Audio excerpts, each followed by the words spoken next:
You already know who the fuck it is, man. It's your boy Tincho Sports. Still a little sad about what happened on Saturday.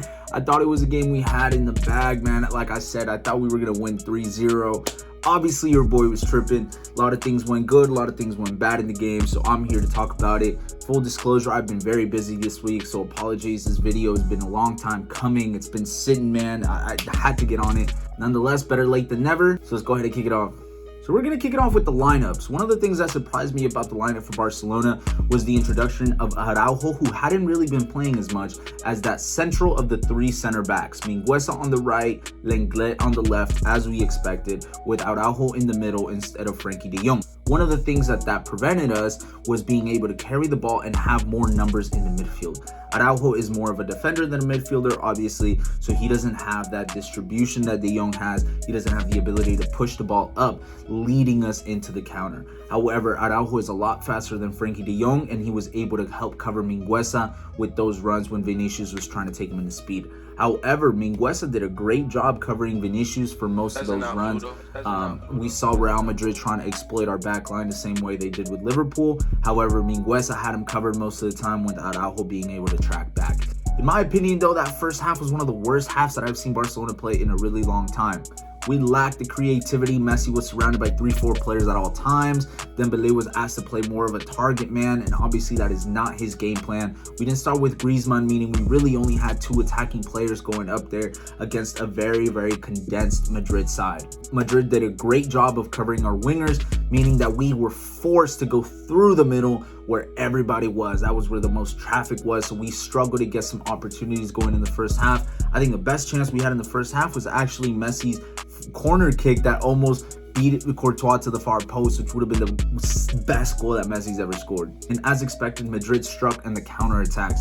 Again, Federico Valverde's run that cut us right down the line was able to get a cross in, and Benzema just did what Benzema does, man. Big Benz beat Lenglet to the near post, was able to put it away with a little flick, man. Benzema's fucking disgusting, man. What a great player. And of course, the free kick, man, those type of free kicks, man, you really can't get mad because that's just some bullshit at the end of the day. It took like 2-3 deflections. I don't know what Jordi Alba was thinking. The ball was coming right here. My man went, whoop, and went backwards, bro. So those are the type of things where you really just can't explain it, and it's just part of the game. However, we were much better in the second half, partially because Real Madrid lost the midfield. Valverde got injured and had to be subbed out. Benzema was subbed out. Kroos was subbed out. Casemiro ultimately got a red card. Real Madrid gave up the midfield completely, meaning that Barcelona had the full possession in the second half and was constantly in Real Madrid's final third. However, Madrid played so great defensively that they didn't leave many spaces for us to exploit. Messi wasn't really ever comfortable with the ball. Madrid is fine with Messi picking up the ball 20-30 yards away from goal, and that's exactly what happened. In the end, Real Madrid was just a more experienced team, and it showed. We still have a very young core group of guys, players like Pedri, Mingueza, Araujo, even Frenkie de Jong. They're playing their first few Clásicos, whereas Madrid's core have been playing these big games for fucking years, Champions League finals, Clásicos, like everything. Courtois had a tremendous game, saving some very key shots. However, Barcelona's finishing was just super unlucky. He had like 2-3 posts. Messi's post from the corner kick, like I mentioned earlier. We created the chances. We just weren't able to put them away.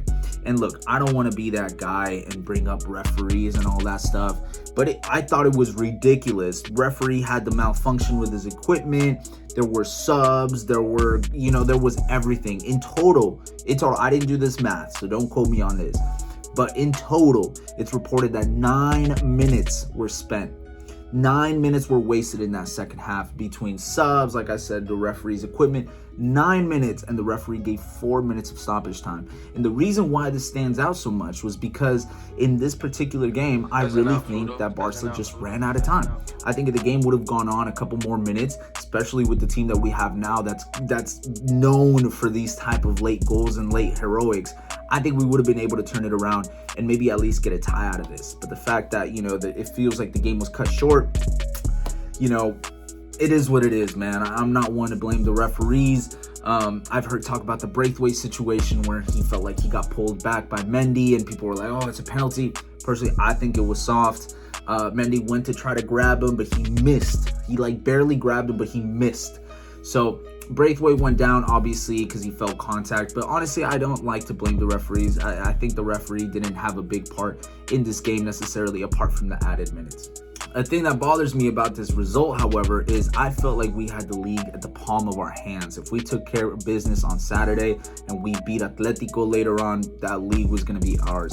Now, all of a sudden, we have to wait for Madrid to stumble again at any part of the season. They do play Betis, the same Betis that tied round Atletico Madrid.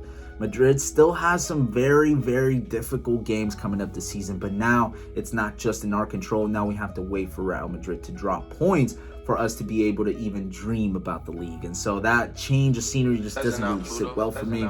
It's a little concerning that we haven't beat Madrid in the past like 5 Clásicos, something like that. So it's a weird time. I don't think that they're that much better than us. I don't think that they really deserve, I wouldn't say they didn't deserve to win, but if you were to look back and tell me like, hey, this Real Madrid team beat us twice, I still say, jersey aside, I still say that this Barcelona side is better than Madrid.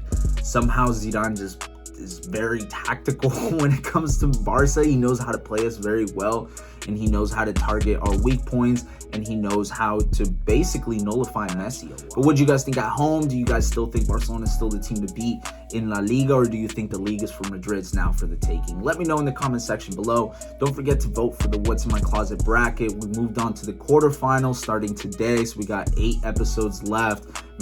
Make sure you vote on my Instagram @_Tincho Sports. As always, guys, thanks for the support. Peace, Barça.